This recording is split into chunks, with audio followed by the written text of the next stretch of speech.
民众的民用工厂火烧，造成4位消防员过身。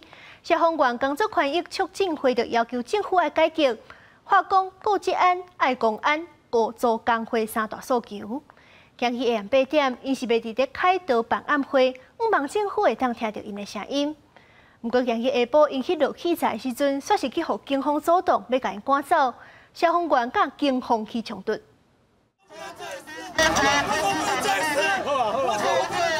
现场警消发生冲突，互相杀来杀去，有消防员跋倒，也有人互警方压伫涂骹。消防员工作权益促进协会为着找到要办暗会，争取消防员的权益，来到凯道附近要落器材，却去互警方阻挡，现场的气氛也直直紧张起来。只因为攻击过了，你就忘记我们了？只顾国旗，只顾国旗，罔顾消防，罔顾消防，消防员的命，消防员的命，消防员决定，消防员决定。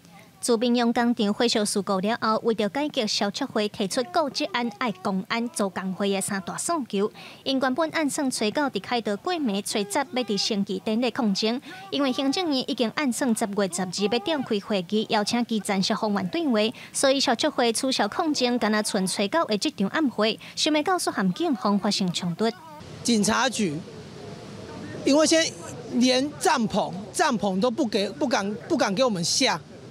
所以我们非常疑问，行政院的决心到底在哪？